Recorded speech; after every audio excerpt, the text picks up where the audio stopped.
Yahoo Sports Fantasy Football Live is presented by Crown Royal.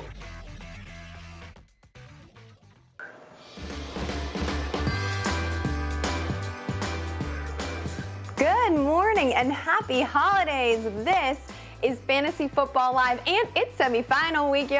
I am Liz Loza, and joining me, as always, is Andy Behrens from Chicago, Matt Harmon from Los Angeles, Tank Williams from San Francisco, and from Mad Bets and the host of The Rush, Mr. Jared Quay, feeling his narwhal cardigan. What's up? We feeling festive this week, but we know there are plenty of important fantasy decisions to make. 3 games already in the books, but Andy, let's see that sweater, and what are you keeping an eye on today? Oh, gosh. Well, the easy answer here would be the Chiefs and Saints, right? It's the game of the day. It's a possible Super Bowl preview. Brees coming back. There's a lot of excitement there, but I'm going to be watching Philly and Arizona. We have a full game of Jalen Hurts now on tape. I want to see what he can do in the sequel, right? It was 100 rushing yards last week. I need it. I need it again. I need at least 80 rushing yards and maybe 180 through the air. Is that too much to ask? I hope not. I don't think so. Matt, what about you? You and your snowflakes, what are you watching for? Yeah, well, I mean, the highlight of the sweater here is I'll stand up for the people. It's got, T-Rex slaughtering these reindeers. Used to wear this when I was at a Holiday Cynic a few years ago, but, listen, the lights are up earlier than ever this year. I'm trying to be as festive as possible. I'm a new man, but in the spirit of 2020, things are pretty rough anyways. Feels like a giant T-Rex has slaughtered all of our holiday dreams as it is, so why not bring this back? But really what I'm focused on is I want to see, speaking of things coming back, there's like 16 revenge game narratives going on in this Cleveland-New York game on Sunday night, but I'm just mostly focused on Baker Mayfield, the passing game, and what they can do without James Bradberry. Oh, I think that's an excellent point, a good thing to watch. The secondary in general also banged up for the Giants in that one.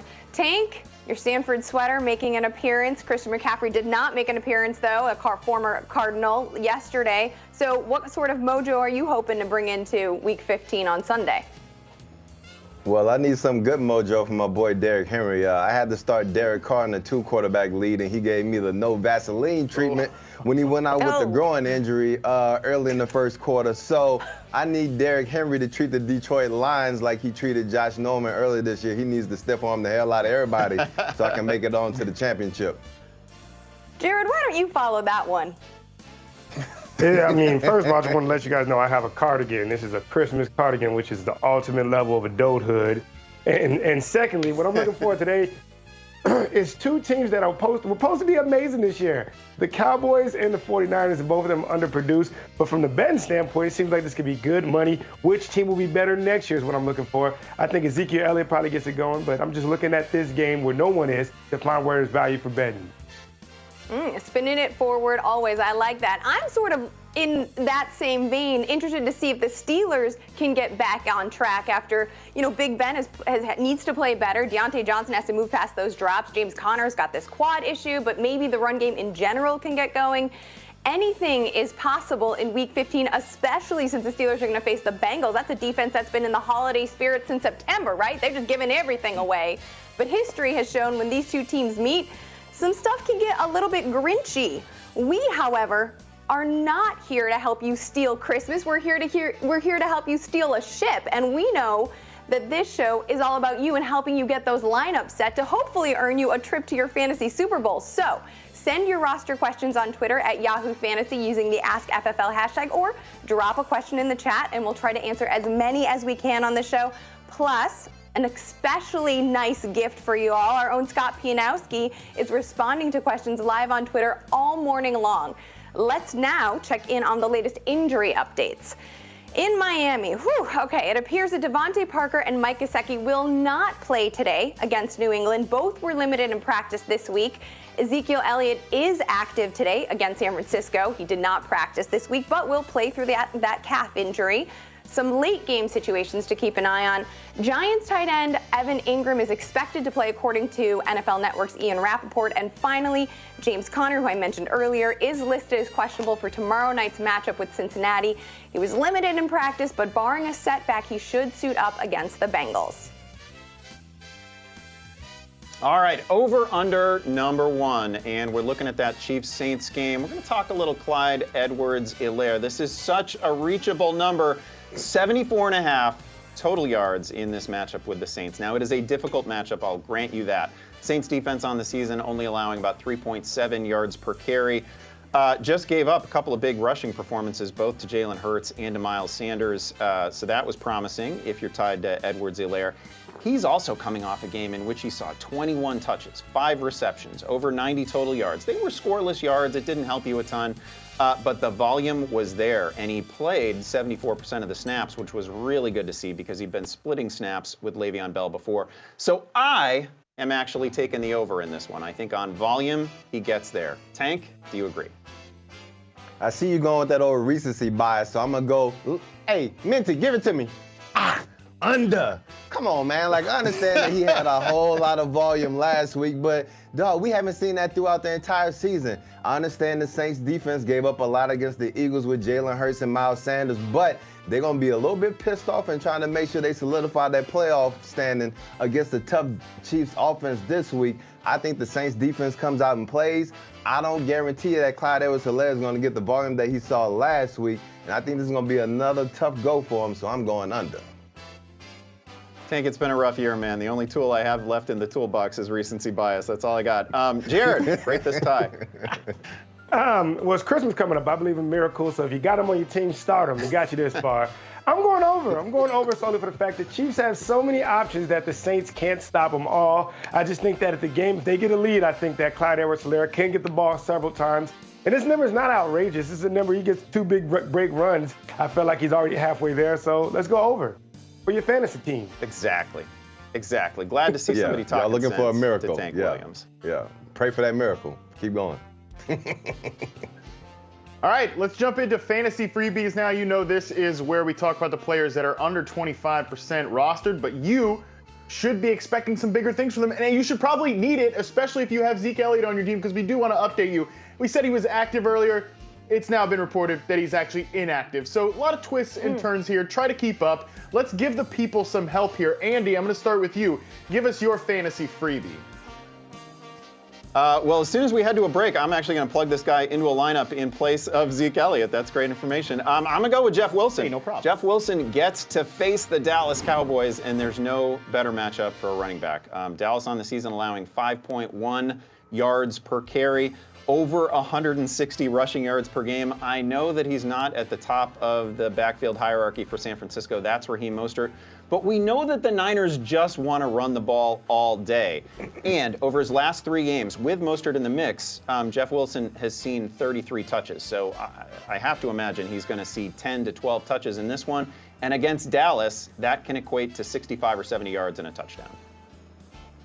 I love it. The gap between Mostert and Wilson has been much closer than I think many people expected. So love that call, Andy. Liz. Leo Jones, right? He's been nursing this bad hammy all season. He's going to sit today. You also got Olamide Zaccheaus on IR with a toe issue. Hayden Hurst done a whole bunch of nothing. 2 catches, 16 yards over his last 2 games.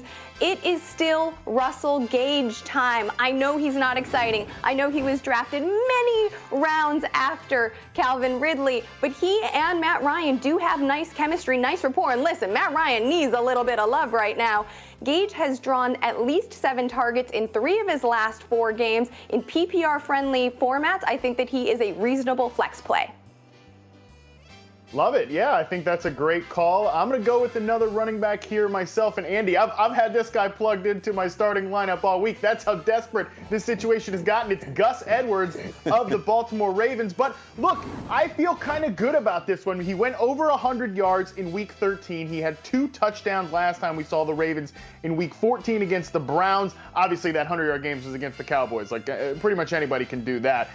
The bad news is he only had 15 touches, right? This is not a guy you can expect a ton of volume for, but he has clearly overtaken Mark Ingram, who played just 1 snap last week, is not playing this week for that number 2 back, the sort of 1B in the Baltimore backfield there behind J.K. Dobbins. And hey, we should expect the Ravens to steamroll the Jacksonville Jaguars right now. They're not messing around with trying to fix the passing game. They're just doing what they do, running the ball really well. So if you need a little desperation help at your running back spot, I like Gus Edwards' odds for a big game this week.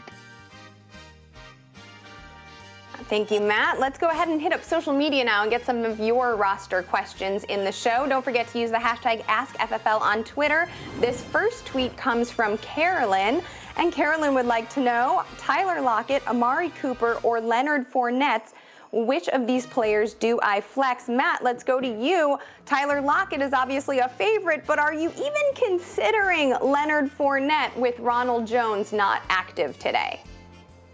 Oh, God. I mean, Leonard Fournette gets a healthy scratch last week. Then they've got to rely on him this week. I'm not messing around with that one, not one bit. I just don't want to put myself in that position. I don't want to have to suffer like 20 LaShawn McCoy touches, just eating away at all of your hopes and dreams for Leonard Fournette. So, yeah, I'm going to go safe here. I mean, relatively safe. Obviously, we know bit of a boom-bust skill set, tough defensive matchup there with Washington, but I'm going to go with Tyler Lockett in this spot and expect him to at some point put up another big game. Why not this week against a secondary that they can be beat? You know, if Russ can have the time in the pocket and can give himself the time in the pocket, I think that he can get downfield to Tyler Lockett in this spot. All right, Jared, this next one is for you, and it comes from Big Game James. Big Game James wants to know T.Y. Hilton in a nice matchup, obviously, or Kenyon Drake. Remember, Chase Edmonds is a little bit banged up, and this is a flex play in a half-point PPR league. What say you? Ooh.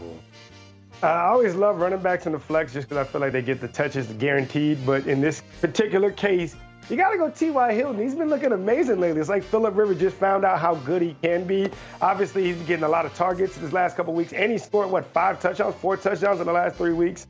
I just think T.Y. Hilton against a defense like the Texans is probably a better bet here. So let's go with T.Y. Okay, Tank, we're going to have you in the mix now. This is a question from Nathan. It is a running back question. J.D. McKissick, remember Alex Smith not under center, so that might negatively affect McKissick, or Sony Michel because Damian Harris not in the lineup for the Patriots. Flex option standard scoring, I think that's going to probably lean you in one direction more than the other. Tank, who you picking? Man, I learned a long time ago not to trust Bill Belichick with those running backs. So even though Damian Harris is out and it seems like it could be a layup for Sony Michel, I mean, it is a tough matchup going against the Fins. I'd rather go with J.D. McKissick, knowing that Seattle really needs to pull out a win. It's going to be a tough matchup. He actually had more carries than I expected last week, and he's also their pass-catching running back. So I think if you want to go with the safer play, it's going to be J.D. McKissick. All right, Tank, let's finish it out with you. This is one more, and it is from Press. Press wants to know if he should play Scary Terry McLaurin. I already mentioned the change in quarterback for the Washington football team, or Brandon Cooks coming back and actually active this week against Indianapolis. I mean, it's one of those things where, you know, the Seattle secondary has actually played better as of late, ever since they got Carlos Dunlap. But at the same time, I mean, Scary Terry is that dude. I mean, he balled out with Dwayne Haskins last year. I mean, so you can't let the quarterback affect your judgment right here. I understand Brandon Cooks is coming back. It's going to be a tough matchup against the Colts, where I think the Texans may be getting ready to bag it up and make sure they don't go into the offseason injured. So in this case, I think Scary Terry is the play where he's going to get all that volume in the game where they should be throwing the ball around a lot. I like that one. Matt, tell us what's cooking in the chat. Yeah, shout out to Chuck from Facebook. He's got the snowflake emojis, just like I'm adorned with the snowflakes here. Hope there are no dinosaurs wrecking your fantasy lineups, but nevertheless. Great stuff here from Chuck. PPR, with all the Dolphins players inactive, would you play Lynn Bowden Jr. or Kareem Hunt? I don't think that I'm high enough on, number one, just like, look at this Dolphins team right now. They look like a freaking preseason squad around Tua. Like, I know people are kind of hard on Tua, like he's not playing that well, or he's playing, not as well as Justin Herbert or whatever. But come on, look at the players that he's playing with for a second. Like Lynn Bowden Jr., sure, you can project him for a lot of targets, but I don't know that I'm going so far to start him over a guy like Kareem Hunt, who definitely has a higher ceiling, right? Like in this matchup against the Giants, I think the Browns could control the script. This could be one of those games where both of these guys, Chubb and Hunt, run the ball for 100 yards. Maybe they score a touchdown or two. Like, that is probably the way I would go. Another question here, and now I like this one a lot because it's going to tease something I'm talking about later in the show. Tina from Facebook sends in the SOS emoji, very appropriate, but also the Christmas tree and the gift emoji. We love a good bit of balance here. Brandon Ayuk or Justin Jefferson in a full PPR. Now, I have said on this show, number one, Tina, great job. You've got two awesome rookies on your team. We love to see that. I have said on this show a few times, like, stop asking me Justin Jefferson questions. Stop giving me those, because this is a guy, he's a stud. You should start him every single week. He's basically having Odell Beckham's rookie season without the crazy catch on primetime game, so people aren't talking about it in the same light. But that's what he's doing statistically. Nevertheless, Brandon Ayuk has started to do some of those things right now. And I'm going to talk a little bit later about why he's a guy you need to put in your lineup regardless of your other decision. I think I'd start him over Jefferson in this spot. Time for our first break here on Fantasy Football Live. When we come back, Jalen Hurts ended the Eagles' 4-game losing streak last week, but can he outperform a veteran quarterback for fantasy managers? We'll tackle that on the other side.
Welcome back to Fantasy Football Live. Just because we are all virtual here on Fantasy Football Live doesn't mean we can't celebrate game day. Crown Royal has been with us all season long, giving our at-home tailgate the royal treatment with team cocktails inspired by one of the biggest fantasy matchups of the week. The Cardinals are hanging on to the last playoff spot in the NFC and host the Eagles this afternoon. Here to keep the positive vibes going in the Southwest is Crown Royal bartender Bobby Kramer. Hi there, my name is Bobby Kramer. I'm a bartender in Phoenix, Arizona. I work out here in Chandler, Arizona, and for that reason, I'm going to show you how to make the Chan-Hatton. We'll start with 2 ounces of Crown Royal Deluxe, half an ounce of a sweet vermouth of your choice. From there, we're going to give it a little bolder kick. We're going to use half an ounce of an Amaro, which is just a bitter Italian liqueur. And because we are here in the Southwest, we're actually going to take 2 dashes of Amole bitters. And not to overly dilute it, we're going to give it a nice little stir, just here for 15-20 seconds. Once it's nice and chilled, we're going to strain that into our glass. And we're going to garnish it with an orange peel zested over the top. And we're going to skewer that with a mole dusted cherry. It's really simple to make at home. Just equal parts sugar, paprika, and chocolate powder. The perfect bold option for your game day. Cheers.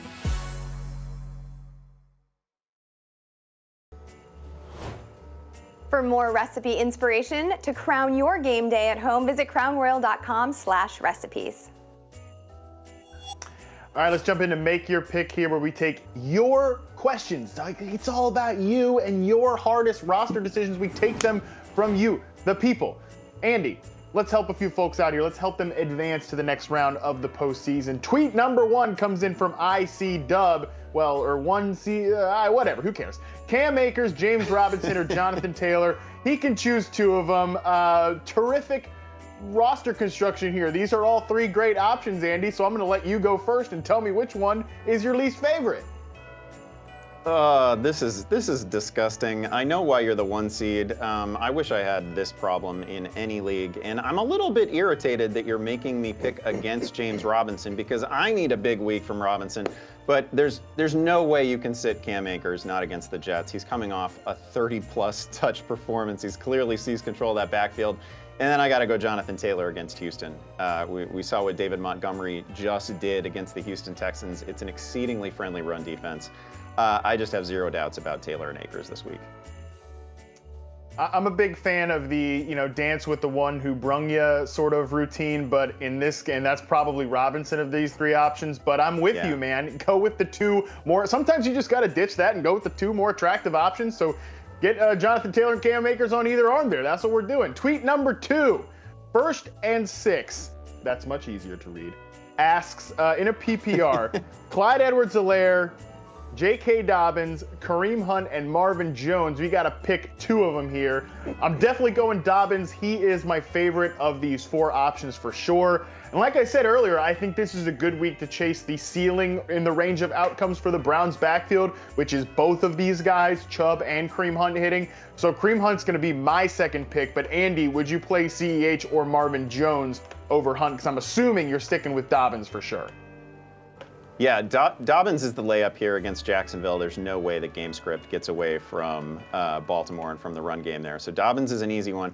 I'm going to agree on Hunt. It's close. I like Edwards-Helaire this week, but I favor Hunt's likelihood of actually finding the end zone in this one. And that's another matchup where there's just no way that it gets away from the running backs there. Not with Colt McCoy starting for the Giants. Yeah, well, I mean, Freddie Kitchens' revenge game as the play caller in this one, thanks to Jason Garrett not being available. So maybe he really cooked something up. We've seen Freddie Kitchens coaching before. Let's be serious, folks. Come on, no more playing around. Tweet number 3 here comes in from RLAC17. I don't know, whatever. Standard League, Robert Woods, Terry McLaurin, Brandon Ayuk, or T.Y. Hilton. Must sit one. Like I said, I don't think you can sit Brandon Ayuk. I'm not sitting Terry McLaurin. Yeah. Which way are we going here, Andy? We've got to pick one of these. All of these are attractive options, but which one is our least favorite here? Yeah, again, Ayuk is the obvious call for me. That's crazy to say, right? Because you took Woods early in a draft, you took McLaurin early in a draft, but Ayuk is the guy who's getting like a dozen targets a week. No Deebo Samuel. He's the easy one here. T.Y. Hilton has been so hot. I'm gonna sit him though. That seems ridiculous. It's a friendly matchup against Houston. I just like all of these players. I like all of these matchups. I got no complaint with McLaurin against Seattle. I've got no complaint with Robert Woods against the Jets. I guess by process of elimination, I have to put Hilton on the pine. I don't know if I could sit T.Y. Hilton right now. I might sit Robert Woods just like in the disaster scenario that they get up so early that they start benching guys, in the third quarter like Seattle did against the Jets last week. But I'm also going to talk about why you shouldn't be scared of that in a couple segments. So maybe just ignore me and just listen to Andy. He's much smarter, much more handsome anyways. Let's take our last tweet here. Tweet number 4. Matt, this is a very easy one to read. M-A-T-T. Matt asks us 2 flex spots to fill in a half-point PPR. Kenyon Drake, J.K. Dobbins, Kareem Hunt, Wilson, I'm assuming that's Jeff Wilson, and CEH. 2 spots to fill here, Andy Behrens. Which way are we going? Yeah, we're definitely going Dobbins again against Jacksonville. You can do whatever you like against the Jacksonville defense, and we know that Baltimore just intends to run the ball all day. Man, Drake is in a good spot, and the workloads have been really friendly lately. I think I'm leaning Drake slightly over Kareem Hunt. Ooh, yeah, I hear you, man. The volume has been there for Drake. The touchdown potential has been there. He's certainly the safer play of the 2, so I think you can lean that way as well. Don't forget, keep sending your questions into @Yahoo Fantasy using the hashtag AskFFL. And even if us goofballs don't answer it on the show, Scott Pianowski's doing the Lord's work and actually answering. I'm probably going to give you a better answer than me anyways. Come on, go fill those questions in now. All right, Tank, get ready. It's time for our first fantasy face-off debate of the show. Let's kick things off at quarterback. Jalen Hurts in his second start against Big Ben on Monday night. Make your case for the rookie. Man, because actually I was down on Jalen Hurts last week. I know we did our over-under. I expect him to go under. The dude ran for over 100 yards against a really tough Saints defense last week. And now he gets to go against Arizona that gives up the 7th most rushing yards to QBs. I expect this could be a duel between Kyler Murray and Jalen Hurts. I think both of these quarterbacks can shoot out, which provides a lot of upside. I'm not going to talk down on Big Ben because I need him to ball off one of my fantasy teams. So hopefully both of these cats do what they do.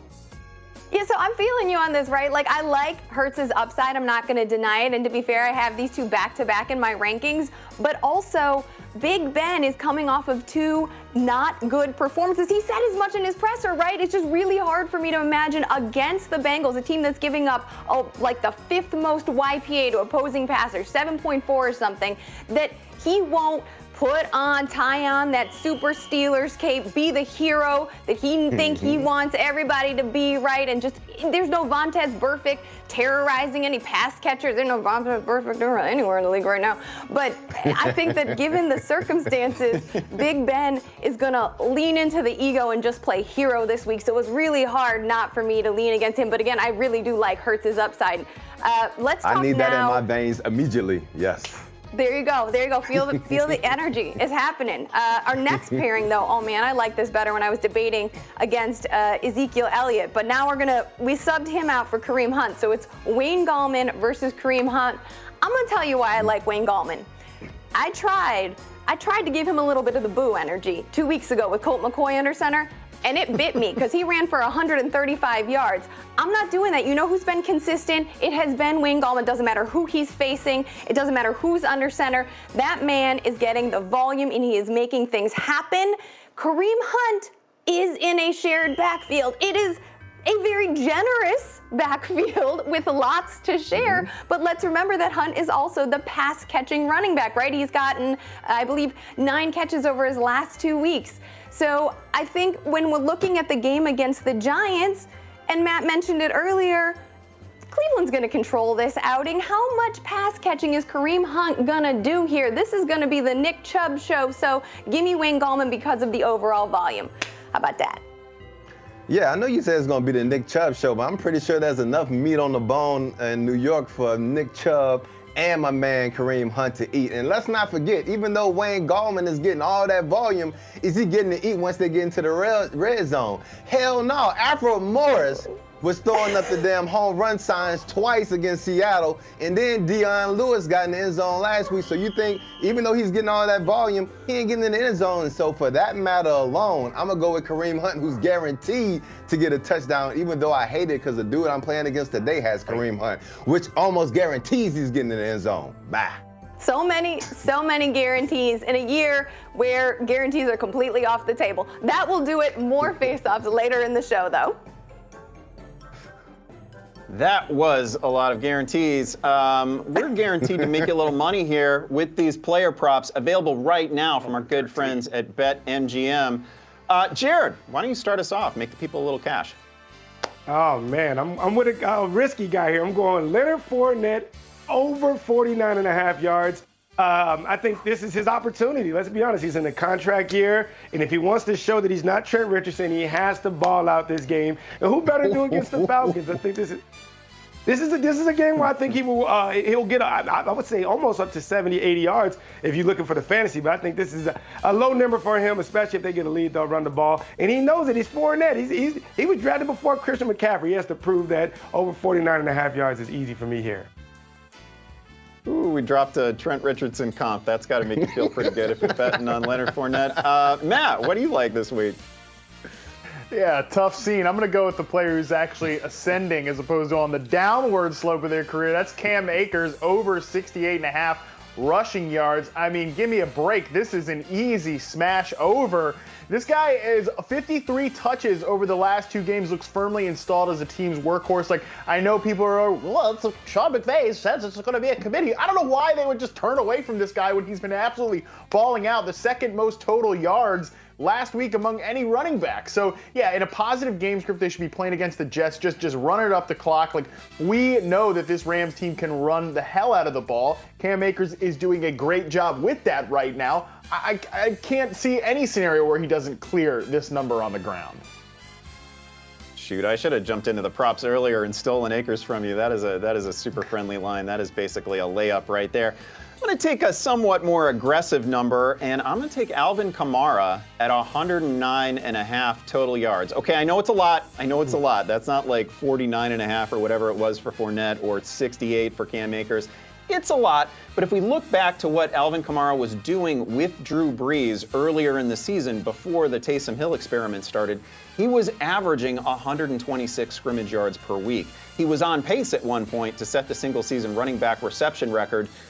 He was absolutely money in the bank, and he was clearing this total more often than not. He'd cleared it 6 times in 9 games. I think he does it again here with Drew Brees back in a shootout against the Chiefs. Give me the over on this number all day. Now remember, if you feel like taking a chance on any of these player props, sign up today at betmgm.com/Yahoo. New users will receive a 100% match up to $1,000 when you make your first deposit. Must be over 21 and in New Jersey, Colorado, Indiana, or West Virginia. Terms apply. All right, let's get to some semifinal sleepers who could do some fantasy damage. I want to start with Lynn Bowden. First of all, send your thank you letters to Ty Montgomery because of that whole situation. Bowden, the rookie who was drafted by the Raiders as a running back but is being used by the Dolphins as a wide receiver, has dual eligibility in our game. That's a little bit of a cheat code. We talked about it at the top of the show. Devontae Parker likely to start. Probably going to see a lot of Stephon Gilmore. That doesn't feel particularly good, but who's out? Oh, Mike Gesicki. How is Mike Gesicki being used as a weapon out of the slot? Over 70% of his snaps have been seen in the slot. Lynn Bowden, by the way, where is he being used? Oh, in the slot. Now, this is a guy who could have substitutional reps for you with Gesicki out. He's a flex play. Is it a little bit scary? Do you want to do it in your semis? Probably not, unless you have to. And if you have to, then you can. Let's talk about tight ends next. Irv Smith is the player I want to discuss because, you know, we are dreaming and streaming a lot here. We talked about Gesicki being out, right? So now we got Irv Smith maybe as a stream for you. He came back from a groin injury last week. Kyle Rudolph was out, got a foot injury. He's out again. And what did he do? He ended up converting, by the way, all 4 of his looks and catching Kirk Cousins' lone touchdown. He's facing the Bears this week. The Bears are allowing the 3rd most fantasy points to opposing tight ends, and P.S. they gifted Kyle Rudolph with a top 12 fantasy effort back in week 10. All right, it's time for another break here on Fantasy Football Live. Coming up, we'll check what's trending and we'll make our picks for who will be off their game in the fantasy semifinals. Stay with us.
And we're back here on season 15 of FFL. Let's check in now on who is trending this morning.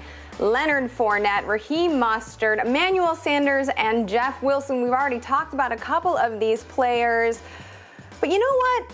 I want to talk a little bit about this debate between Mostert and Wilson, because Wilson has recorded 3 red zone rushing opportunities in back-to-back contests. Do we feel like he might, I don't know, have a better shot at finding the end zone? Andy? Matt? Oh, well, I mean, look, the good news is, obviously, there's a couple of positive points here for Wilson. Number one, Mostert's been banged up. He's another one of these 49ers guys. It's like one thing after another with him and Debo, and, George Kittle's obviously still out. So it's been a tough season for Mostert in particular, and I think that's going to lead to Wilson continuing to get a good amount of volume. And it's in a proven rushing system. Kyle Shanahan has always kept this guy kind of on the back end of the roster and thrown him out there when he needs clutch carries inside the 10-yard line, inside the 5-yard line. So we know he does have that touchdown potential. And the matchup, too. I mean, Dallas, give me a break. We saw Baltimore just barrel over this team. I think the 49ers can do something similar. Like, if I have Mostert on my team, I'm okay starting him as long as he's out there. But that doesn't mean I'm any less excited about Jeff Wilson, who I certainly think is, low-end RB2, right around that range. So I think he's definitely a fantasy starter this week. And it wouldn't be surprising, right? We would never wish this upon anyone, but it wouldn't be surprising if Mostert suffers some sort of setback, and then we have Jeff Wilson. Let's talk about.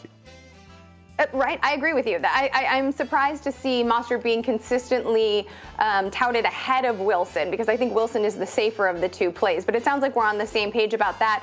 Tank, I want to bring you in here because we haven't talked about much this matchup, this potential Super Bowl preview between the Saints and the Chiefs. No Michael Thomas this week. Emmanuel Sanders is being, you think obviously Traquan Smith would be more of the replacement for Michael Thomas, but probably Sanders gets a bump in volume here, especially with Drew Brees coming back from that weeks-long rib injury that he's been nursing.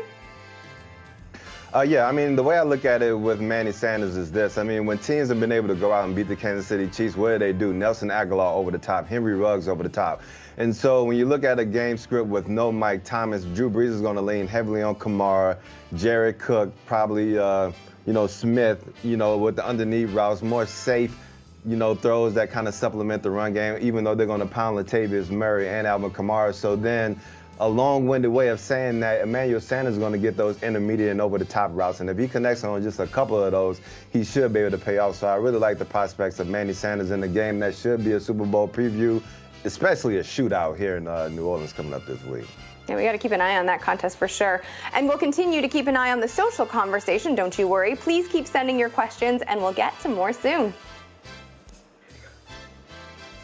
All right, folks, in this week's Fantasy Court, first of all, you're getting the wig and antler combo. To the best of my knowledge, it's never even been attempted in fantasy history. So we're making a little costume history here today, and we're going to talk about an issue that I have thoughts about, and it's about 8 teams making the playoffs. Our question comes from SVI140. My league has 8 teams advancing to the playoffs out of 12.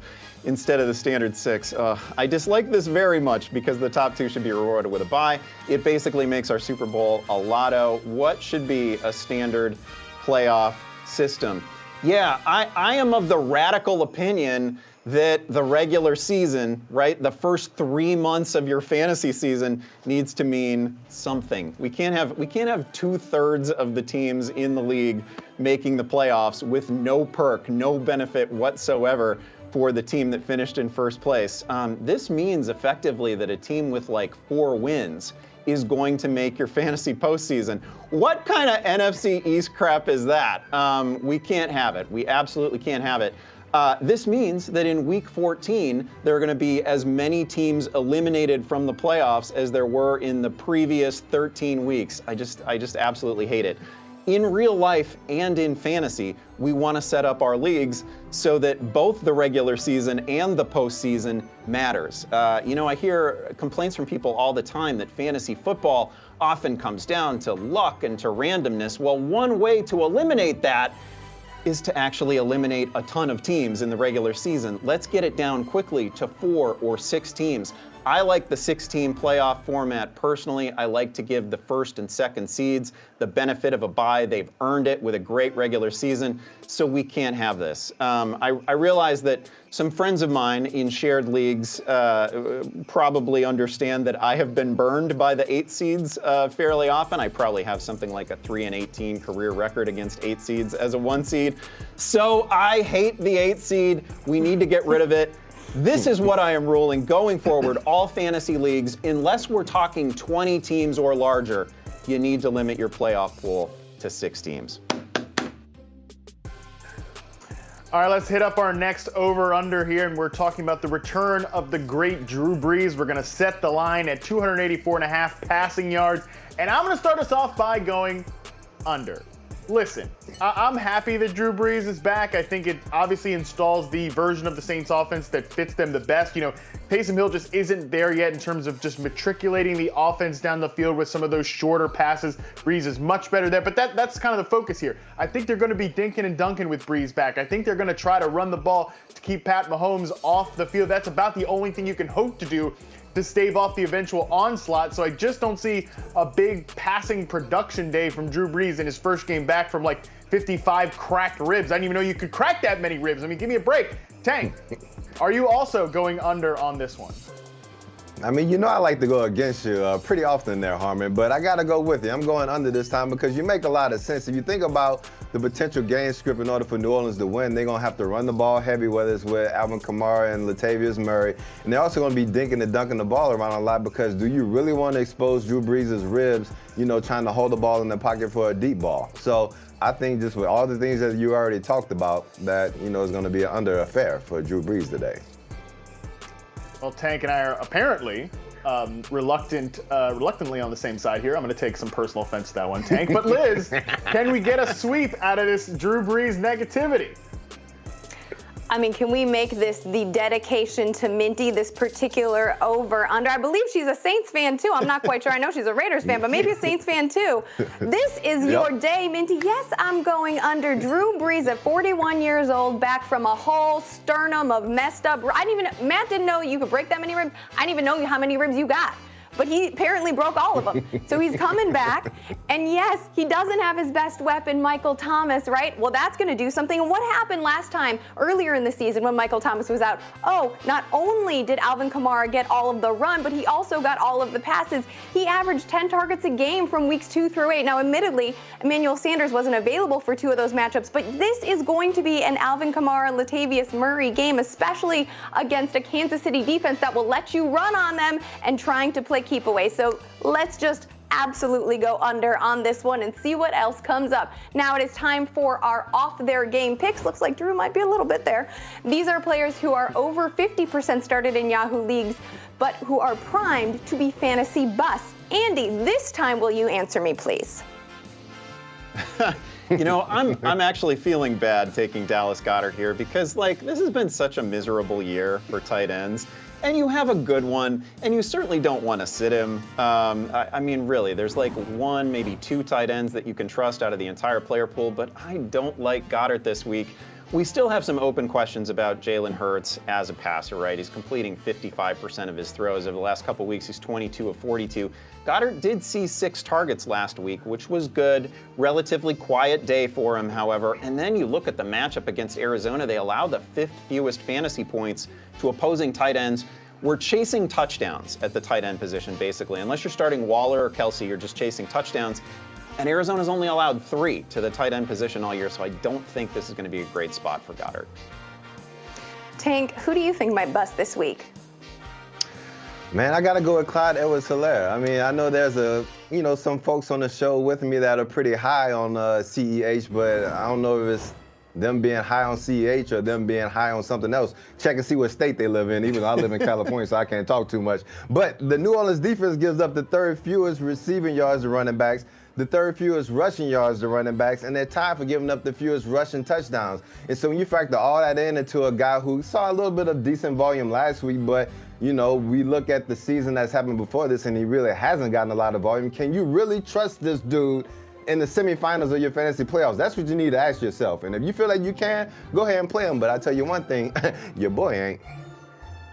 You talk about trust issues. I can't believe that folks are still trusting Matt Ryan. How did you all get to week 15? Matt Ryan hasn't finished inside the top 12 fantasy producers at the position since week 9. He hasn't managed to clear 240 passing yards in the weeks that Julio Jones was out. He's coming off of another single touchdown effort. I'm hyping Russell Gage. That's how damn bad Matt Ryan is. And you know that Todd Bowles is gonna blitz the Christmas out of Matty Ice. Good night. Have sweet dreams and let them be about some sugar plum fairies. Now let's toss it over to Jared for his mad bets for week 15. Yeah. Look here, guys, I got a Christmas cardigan on right now, which means I mean business, guys. It's time to make some Christmas money. And my first bet, my best bet of the week is a Cardinal said you shouldn't do it, but I'm doing it. The Dolphins -2 over the Patriots. I know Bill Belichick's records against rookie quarterbacks. I know his record against his assistants, but none of that matters because this Patriots team isn't the same as his old ones, all right? They're really bad against the run, and their offense really can't move the ball. Meanwhile, the Dolphins are really, really good on the defensive side, and therefore I think this game could get where the Dolphins get a lead and you're going to force Cam to throw, and when he's forced to throw, he's going to throw it to Xavier Howard and Byron Jones. No, he's going to turn the ball over. I like the Dolphins by 2 here. My next bet is the Cardinals -6.5 over the Eagles. Last week, Jalen Hurts had a crazy good game, but part of that was because there was no film on him. Teams didn't know what to do. They were on defense wondering what should we do to stop him. But now there is. He's going to run the ball. I think that both these teams have decent offenses and okay defenses. But the fact of the matter is once the Cardinals get the ball and they start scoring more, I don't think Jalen Hurts can throw the ball to try to keep up with them. So 6.5 is a good line for me because it's a touchdown spread. I like that. And last but not least, I like the Steelers and the Bengals to go over 39.5. I think this is a really, really low number. And the way the Steelers are throwing the ball instead of running it, the ball, clock should stop enough. And I'm just hoping that Ryan Finley, I'm hoping that he could make some magic and score at least 10 points. If he does that, I think this number can go over. That's my best bets. And if you like it, please check us out on Mad Bets on Yahoo Sportsbook. And I'll give you more of these all week. All right, I'll give you some for Thursday night football, Monday night, all that stuff. So see you guys. Thank you. Those are my best bets. My good friends in the chat room, begin your question asking right now. Hit me with the good emojis. Hit me with the good questions because we are here to help you tank. We've got to help the folks out here. And this first one, I like it because it speaks to my situation. Aaron sends us in the boxing emoji, the football emoji, the trophy. He's hoping to knock somebody out and get to a fantasy championship, I guess. Got to pick a quarterback here between Jalen Hurts, Jared Goff, or Deshaun Watson. And the key, he sends this in, and I'm right there with you, buddy. Adams and Eckler both underperformed for his team, so he's in a bit of a hole. Of those 3 guys, which one do you think presents the highest ceiling? If you want to go with the guy with the highest ceiling, I kind of alluded to it a little bit before. I think Jalen Hurts. I mean, you look at what he can do with his legs. It's a really good matchup against that Arizona defense that gives up the 7th most rushing yards to quarterbacks. And I can see that being a shootout, between Philadelphia and Arizona. The thing that you worry about with Jared Goff is that maybe they take their foot off the pedal. They just run the ball a lot because they're going to get up on the Jets because the Jets are the Jets. So they're going to more than likely pound their head in. And I think that the Texans could end up packing it up just because they had that crucial loss to Chicago last week, playing against a tough Colts team that needs to continue to win to solidify that playoff position. And so that's why I feel like Hurts is the best player in this situation.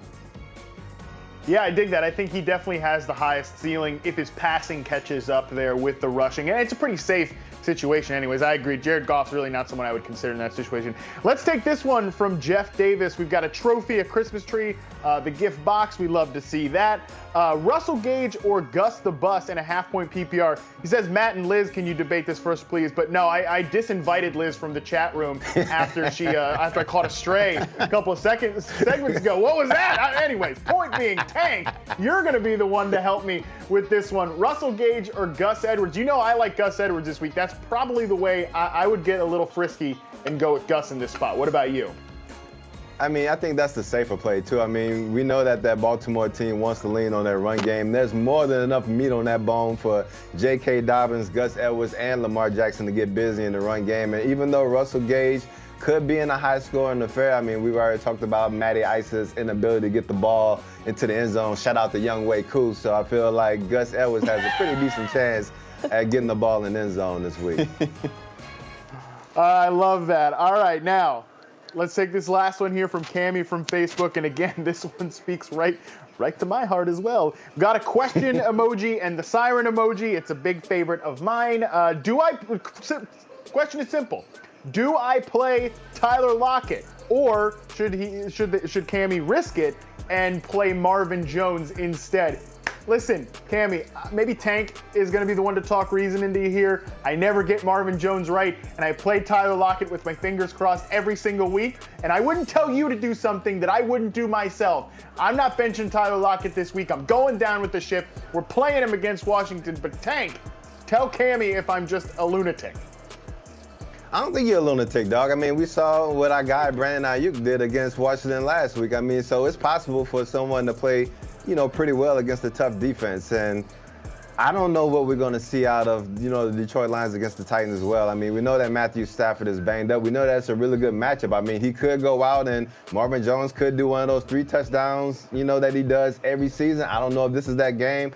I don't want to, risk that with the fantasy playoffs on the line. So I'm going to go with the guy in Tyler Lockett that I expect Russell and those guys to try to get back on track on offense. And he should get a lot of volume in the passing game and hopefully get in the end zone.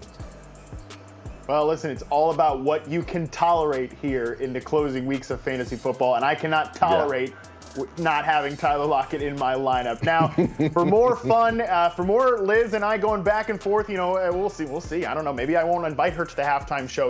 Maybe it's just that type of week. No, seriously. We'll be back for halftime during the early portion of the games. We'll update you on everything that's going on. We'll answer some of your start-sit questions for the later games, talk about who's tilting us.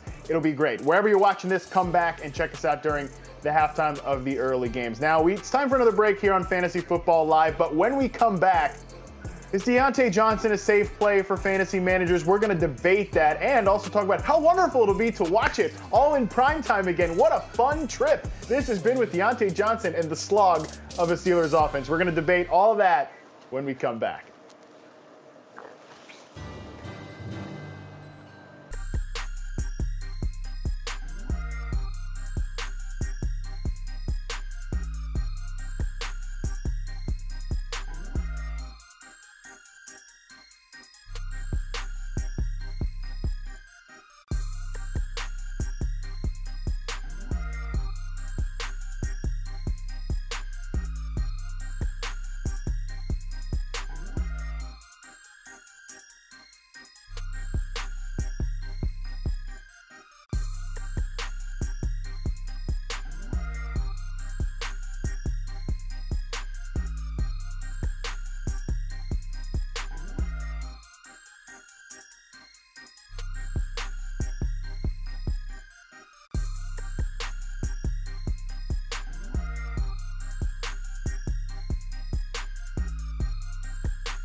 All right, final over-under, and it's Deontay Johnson as promised. A lot of people asking about him.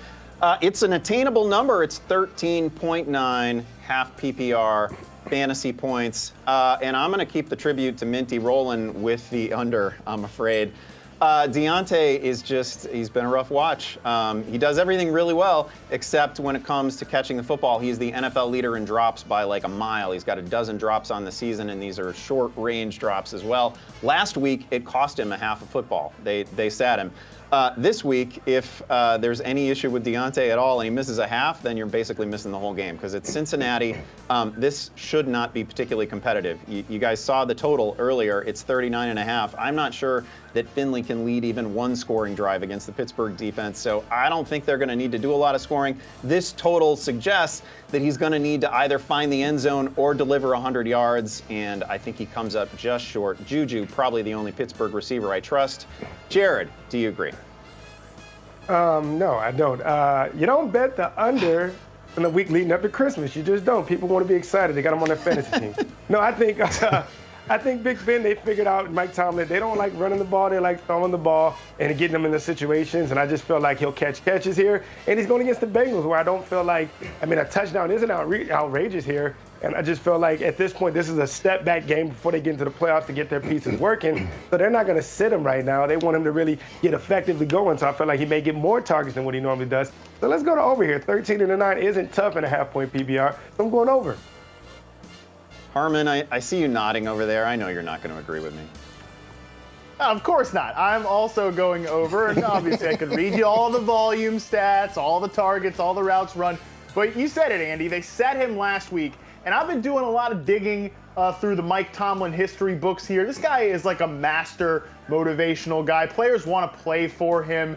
I think that sitting him down that one half is finally going to help Deontay get the yips out of his head. They targeted him a couple times when he got back in the game in the second half versus the Bills.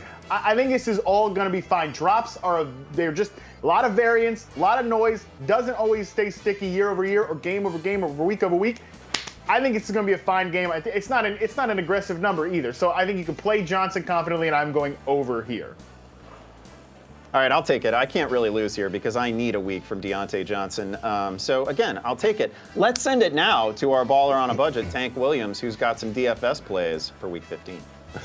What it do, baby? It's your boy T-Money with my Week 15 value plays. And, I'm going to just give it to you a little bit of smooth light because we just been counting down the days before I get my next crown as the Guru champ.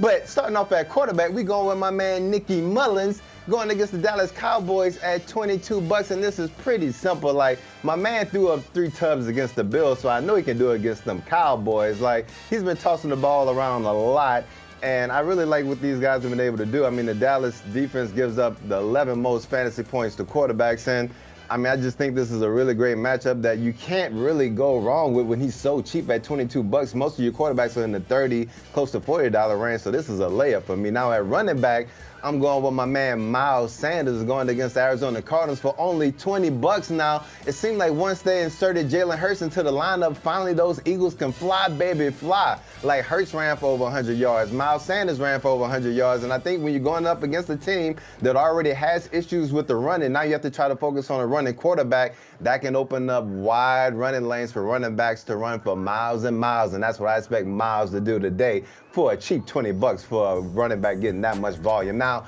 at wide receiver, I'm not going to steal it too much from my man Harmon, but Brandon Ayuk is that dude. I told you he was too cheap at $14, and this week he's too cheap at $24 going against that Dallas Cowboys defense that gives up the second most fantasy points to wide receivers, and this dude had 16 targets for 10 catches and 119 yards. Like, I'm gonna go ahead and save the rest of the stats for my man Harmon, but just know that Ayuk should be in your lineup for $24 this week. And now, finishing it off is my man Jared Cook going against that Kansas City Chiefs defense.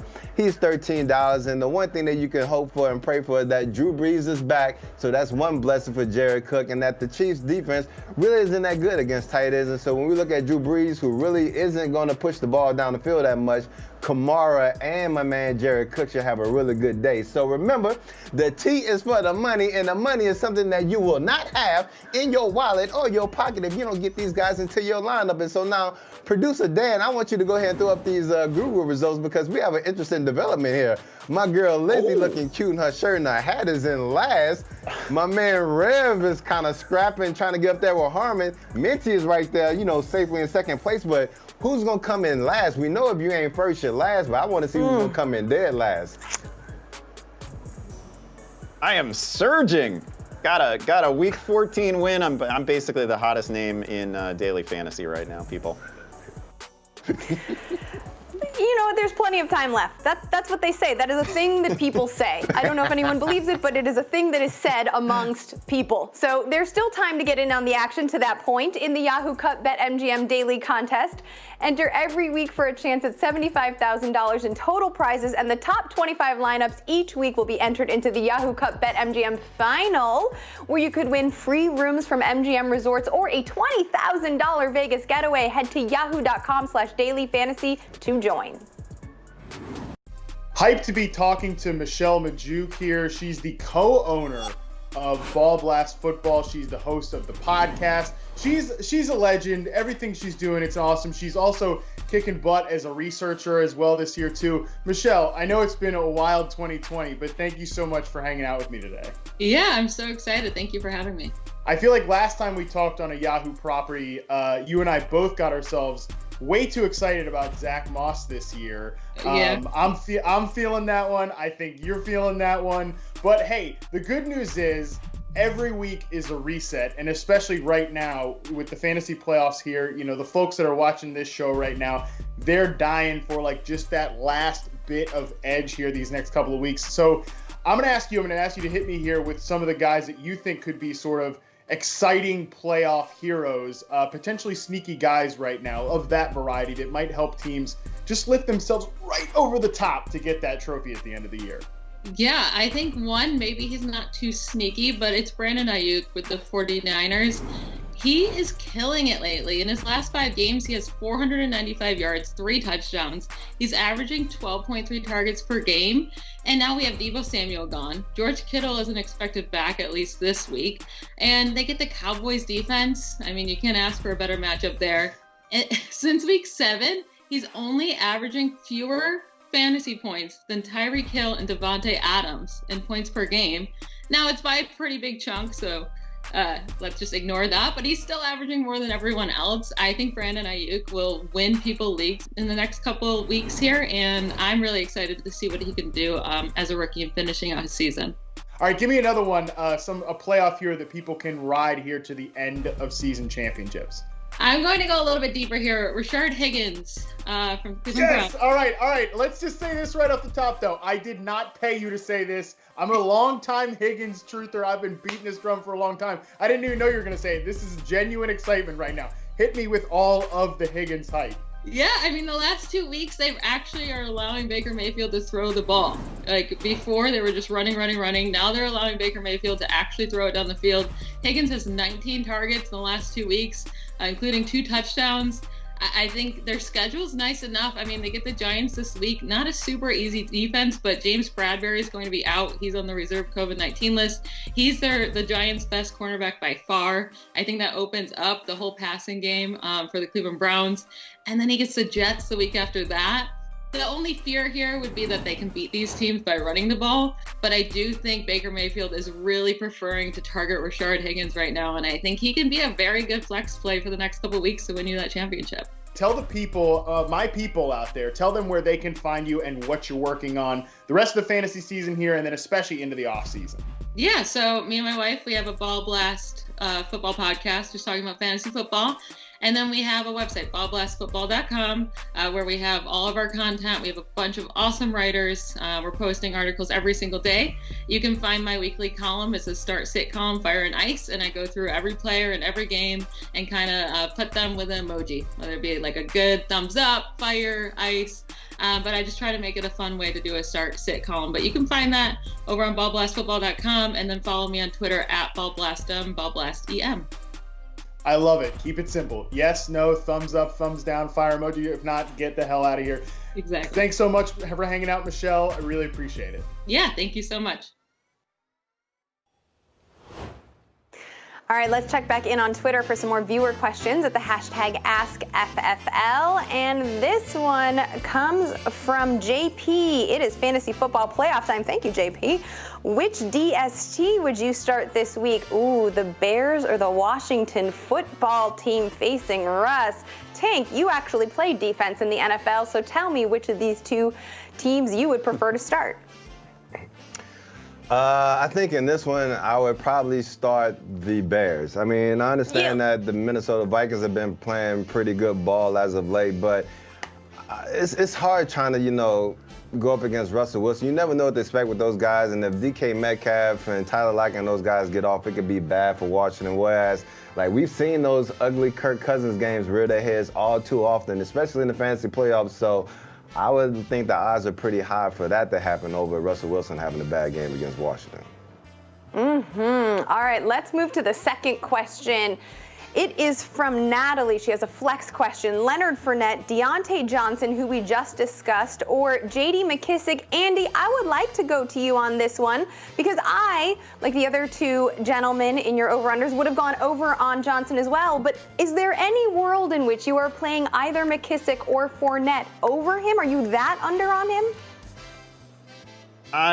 No, not that under. Certainly not with McKissic. I feel like one of the keys for McKissic is probably Alex Smith, and we don't have Alex Smith this week, so we don't have a guarantee of 12 or 14 targets for J.D. McKissic in this one. So he's kind of off the table for me. I would go Deontay here because I can't it's as Matt said earlier. Some of this comes down to what you can tolerate. And I can't tolerate plugging Leonard Fournette into a fantasy lineup in a must-win semifinal matchup. I feel better about Deontay Johnson getting 8 to 12 targets. All right, let's move on to the next one. It's a running back question. It's from Steven. Nyheim Hines or Jeff Wilson? You know what, I will say up front, Tank, I want to hear what you have to say, but I will say up front that I am going to lean towards Jeff Wilson because as Andy's talking about tolerating, well, anyone who tolerated seeing a whole lot of nothing from Jonathan Taylor is happy because he has been rolling over the past few weeks. The last time the Colts faced the Texans, Hines did find the end zone, but only had about 30-ish yards. So am I wrong here? Am I underestimating Hines like people have done throughout the season, or is Jeff Wilson the better call?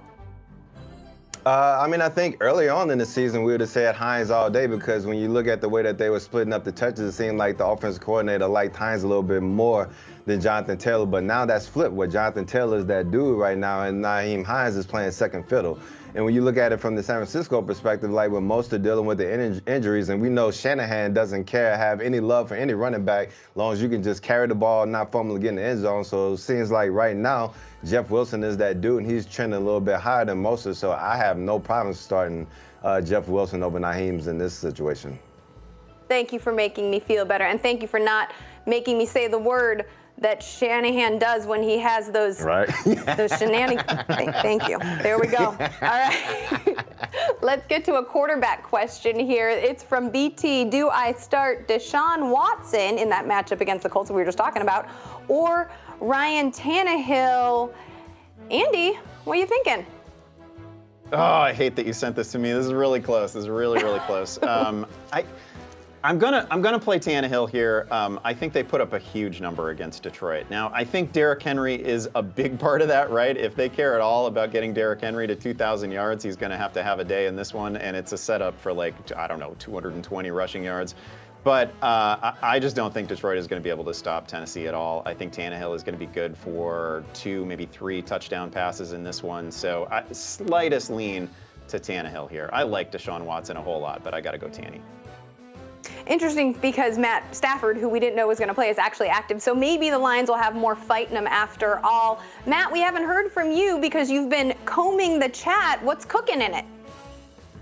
You know, Pedro from Facebook sent us an emoji that I don't think has ever been used on the show. It's the pig emoji. Interesting. I love the creativity there, not just going with the basic holiday stuff. Pedro asks us with the pig emoji and the unicorn emoji. So I guess that's like some balance. You know, a mythical creature and then just an ugly one that we eat as it is. Maybe pigs are cute. Point being here, Russell Wilson or Tom Brady is Pedro's debate.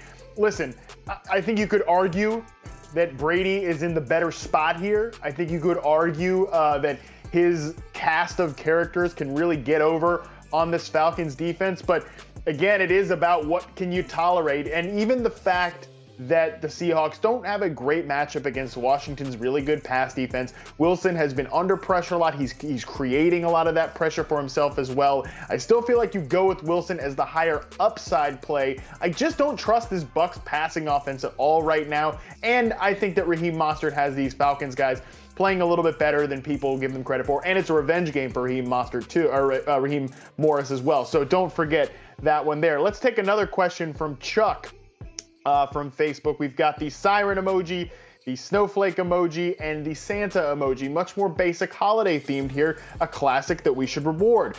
PPR, 2-quarterback lead, needs to start 2 quarterbacks, Ben Roethlisberger, Ryan Tannehill, or Deshaun Watson. I'm telling you what, you're throwing Ben out of the mix here. I know he's got a good matchup against the Bengals, but like we've talked about, this could be a low-scoring game. I don't think you can go away from Deshaun Watson, who's just, I mean, he's too good to bench at this point. And Ryan Tannehill is like a top 5 fantasy quarterback. I think we need to accept that. The Titans have a great floor as an offense, and I love the ceiling as well. Let's take another one here from YouTube. Now, Alex P. and a half-point PPR. And Liz, I'm going to actually send this one to you because I knew you talked about Lynn Bowden as well. Alex wants to know, with the alien emoji and the robot emoji, nice sci-fi theme here, Lynn Bowden Jr. or Corey Davis? Are you so high on Bowden that you play him over a guy like Corey Davis who's been pretty consistently good this year? Oh, we keep talking about tolerance, and while I do think that dual eligibility makes Bowden a little bit more sneaky than he might otherwise be, I do think that we have to lean towards what has gotten us consistently into Week 15, playing in Week 15, and that is Corey Davis. So I would still take Davis over Bowden in this particular question and matchup. I love it. I agree with that as well. Hey, people, keep the questions coming in the chat room. We'll get back to more of them later. All right, we're inching ever closer to kickoff here on Fantasy Football Live. On the other side, we'll slide into our own DMs to tackle some tough fantasy decisions, so please stay with us.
Hello, and we are back here on Fantasy Football Live. We've got 8 early games getting ready to kick off here at the top of the hour.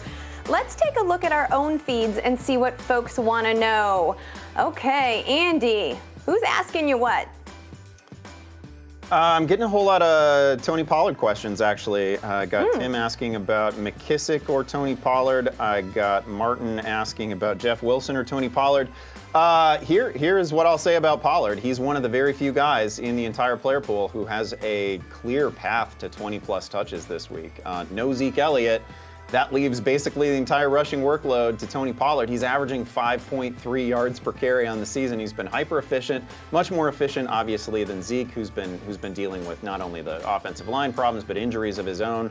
Pollard has the fresh legs that you just love to see in December, right? And now he steps into a role where it's probably gonna be 20 to 25 touches.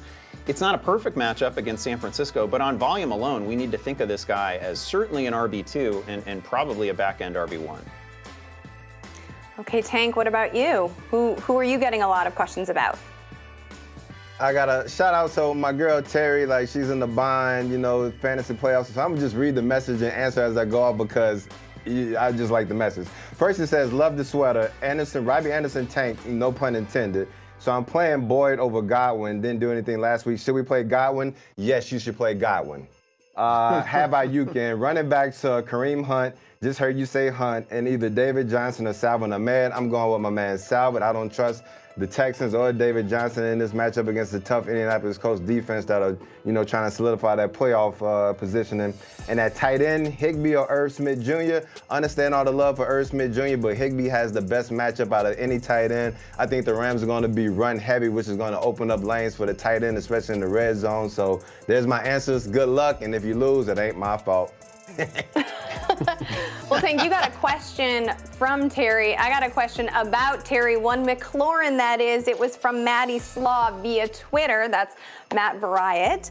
He wanted to know if he should start this Terry McLaurin that I am mentioning or Deontay Johnson, two players we are getting a lot of questions about. Like, I understand the trepidation about McLaurin because of the theoretical change in quarterback, except Dwayne Haskins was the starter at the top of the season, and in 3 out of those 4 efforts, McLaurin cleared 80 yards, had over 100 in 2 of them. I know the Seahawks haven't allowed a touchdown to an opposing wide receiver, but have you looked at their schedule much? Come on. I'm going to take Terry McLaurin here over Deontay Johnson by a hair. Even though I think Deontay Johnson is in a great rebound spot, I still like McLaurin, and I like the pairing with Dwayne Haskins just fine. Jared, finish us up here. Yeah, no, I'm seeing people talking about the Jaguars-Ravens with all the inactives that Ravens just announced.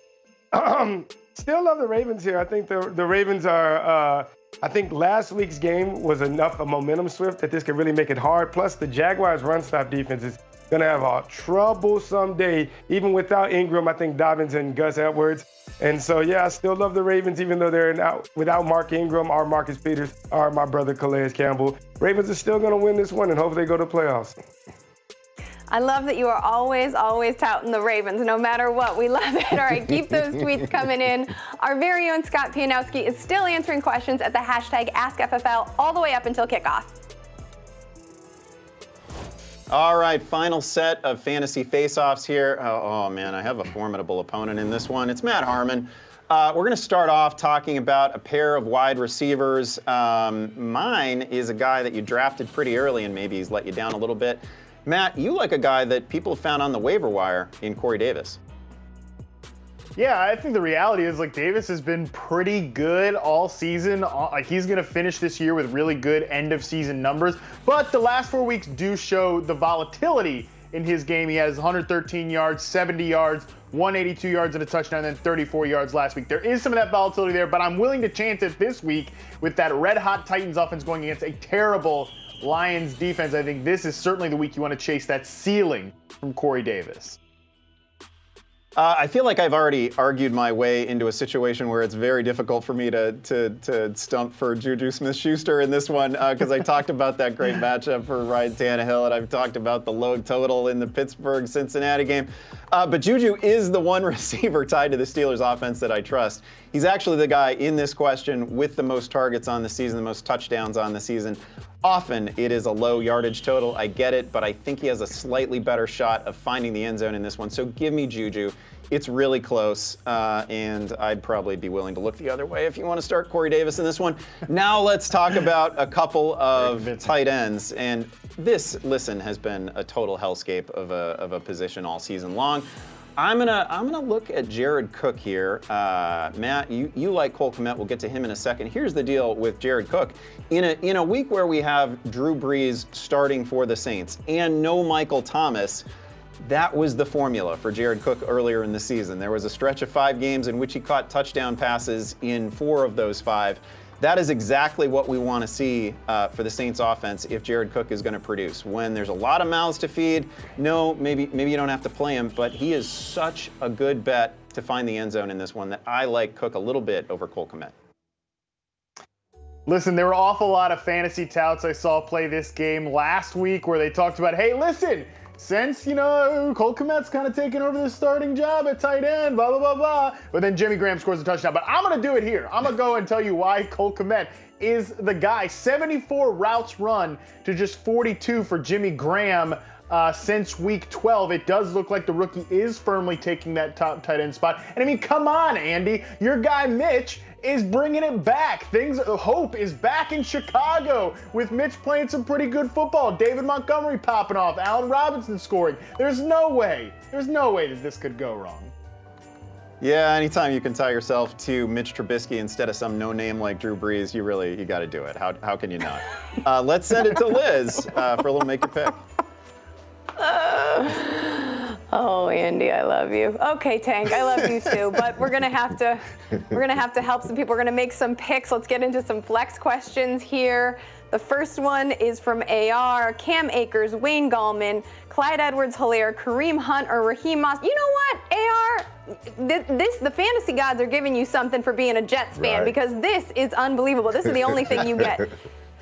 Tank, I think we can agree on Cam Akers, and we're probably going to be split on the second running back because you don't even like CEH or Wayne Gallman here. I'm going to guess. I'm going to predict. It's kind of my job that you're going to go Kareem Hunt and Cam Akers here.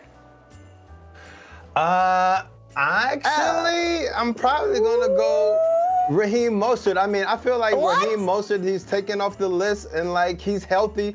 That's a really good matchup going against Dallas. Like, I feel like Mostert and Jeff Wilson can eat. Like, I understand Gallman's going to get all the volume, and I'm worried about him not getting in the end zone. I mean, so, yeah, man, I got to go with Mostert. I'm a little bit worried about a mid-game setback for Mostert. So I'm going to personally go Cam Akers, that we agree on, and Wayne Gallman, who we faced off against and over earlier in the show. So I'm so happy to have helped you, AR. Let's get to another one. This one's from Daniel. He needs 2 running backs and a flex. David Montgomery, remember, there's no Eric Kendricks in this one for Minnesota. Cam Akers again. Jonathan Taylor. My God, no wonder y'all are in the playoff. Miles Sanders. This is insanity. All right, so pick 3 of these guys. Which 3? We're going Cam Akers. We're going David Montgomery, right? Now it's which of the other? Jonathan Taylor, Miles Sanders, or are you going to go Raheem Mostert or Jonathan Taylor? I mean, well, actually, for me, I'm going to go Jonathan Taylor, I'm going to go Miles Sanders, and I'm going to go Cam Akers. Like, I understand David Montgomery's been playing well. There's no Kendricks, but it's still really hard to trust that Bears running game, especially to trust David Montgomery. Like, so I think I got to go with those 3 cats in the middle. Oh, you catching me in a homer moment. I can't help myself. All right, let's send it over to Matt to see what he doesn't care about in Week 15. Yes, as always, I'm going to sit here and tell you about the thing I do not care about going into this week, but make sure you read my Care Don't Care recap column. All you lunatics who read it late on Sunday night, I file it every single time after the Sunday games. But going into this week, we need to discuss why I do not care about what wide receivers are on your fantasy team. I don't care who you've got. You've got to find a way to play Brandon Ayuk. And let me give myself a back pat for something here. I knew a lot about this 2020 wide receiver class. I knew Justin Jefferson was going to be good from day one. I didn't know what the hell the Eagles were thinking when they picked Jalen Reagor. I knew CeeDee Lamb would flash some special stuff, but I did not expect Brandon Ayuk to be playing this well, this quickly. And let's not mince words here. He's not just producing and playing on film like a star. The 49ers are treating him like a alpha star number 1 wide receiver. Since week 8, he has 31% of the team targets, 36% of the team air yards, and a 25% share of the team red zone targets. And yes, of course, you could argue small sample size. You could argue, well, listen, Deebo Samuel has been in and out of the lineup. George Kittle is not playing. Maybe it's just volume-based opportunity stuff that Brandon Ayuk is getting.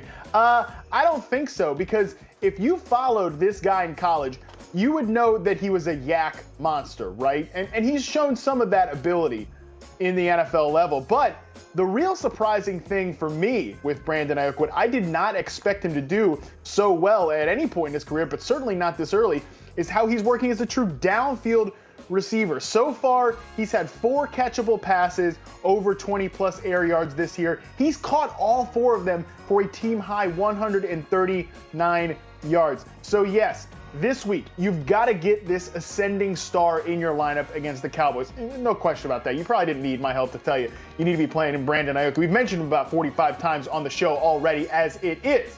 But I'm saying this week, next week, if you're a weirdo who plays in week 17 or you want to do some daily fantasy every single week, we're playing Brandon Ayuk, and we're having number 1 wide receiver 1 top 12 fantasy receiver expectations every single time we plug him in the lineup.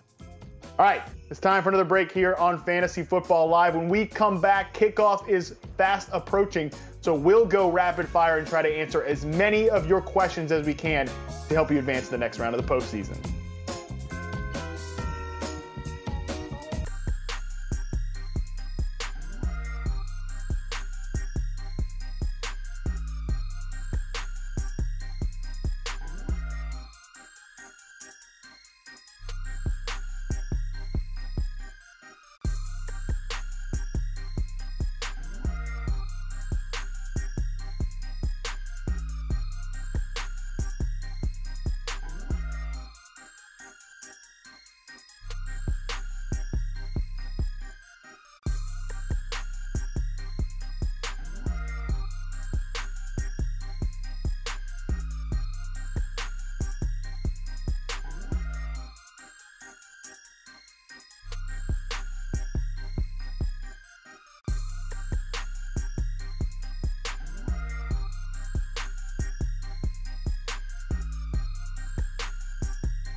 Just a few minutes left here on Fantasy Football Live, so let's get to some of those last-minute questions at the hashtag AskFFL. And this first one comes from Sevi. Half-point PPR, another Wayne Gallman question. Here we are. Or Corey Davis. Interesting. Matt, why don't you take this one? Yeah, I really feel like this is probably a good ceiling floor debate. I think Gallman's pretty safe, right? But listen, I'm going to go with the ceiling of Corey Davis on this one because even if Gallman has a relatively safe floor, I'm just not loving the fact that, Colt McCoy's back there. You know, it's not exactly the greatest defensive matchup with the Browns on the other side. So I think we get aggressive here. Listen, you didn't make it to week 15 of the fantasy playoffs by playing scared. You got here by being aggressive. So aggressively play Corey Davis in this spot. Jared, this next one is for you, so get your ears popping. It's from Randall. He wants to know, with Drew Brees back, should this line, the Chiefs giving 3, have changed, or Chiefs as or are the Chiefs as the road favorites the right play here? It's always the right play going with the Chiefs right now. They just seem to be playing some of the elite ball. I will say the Saints at home, I mean, there's no fans there, so I don't know if that adds more aspect. It's interesting with Brees back that the line didn't move, but I still feel like the Chiefs, it's just hard to bet against them right now. And so, yeah, Chiefs at whatever point line, they'll give it to you. All right, Andy, I haven't heard from you for a minute, so let's get a tight end question in here, and it is from Jordan. Logan Thomas, Irv Smith, who you know I like, or Gabriel Davis. Well, I hope you didn't do that because our question is about the other two guys. So 4-point PPR, which of these two tight ends, assuming Gabriel Davis was on the bench for Jordan here, would you choose? Yeah, I like this question because I've actually had this choice in a couple of leagues this week, and I'm going Irv Smith. You mentioned him much earlier in the show. It's a great spot for him. The Bears have been sneaky generous to the tight end position so far, and he's coming off a really good day. Caught all 4 of his targets, 60-plus yards. Had a touchdown in that one. I think he's a pretty good bet to find the end zone again. I slightly prefer him over Logan Thomas. Well, I don't mind that pick at all, except it's going to be against our Bears. This is a tweet from Dan and Tank. Let's get you in on this one. Another CEH question. Or, Amari Cooper or Jeff Wilson, a 1/4-point PPR league. Yeah, if I got to choose between those 3, I'm definitely going Jeff Wilson. I want any running back that's going against that Dallas Cowboys run defense that gives up the 6th most points to fantasy running backs. And I've already talked my piece about CEH. We'll see what happens when the game comes around. And Amari Cooper definitely has a tough matchup going against that San Francisco defense. So I think Jeff Wilson is the play here. All right, Matt. Let's do one more question. It's from VAS. Choose 1.5-point PPR, DeAndre Swift, Tyler Lockett, or Wayne Gallman. I couldn't help but go to you on this one. I get the appeal of DeAndre Swift, but you know what I'm doing here. We're playing Tyler Lockett. We're crossing our fingers for some early season magic. It is what it is. This is how I must answer this question. I am legally obligated. to tell you that you got to start Tyler Lockett. Sorry. Well, the best thing about Magic is that it is particularly prevalent during the Christmas season, so hopefully it will come back because that's the seasonal demand. And that is going to do it for this edition of Fantasy Football Live. Thank you for kicking off your NFL Sunday with us. Remember, you can connect with all of us all week long on the Yahoo Fantasy Football Forecast. That's our podcast. Mad Bets Daily on Yahoo Sports, and of course back here next week for the championship finale of FFL at 11:30 a.m. Eastern, 8:30 a.m. Pacific. Good luck in your fantasy semifinals and have a happy holiday.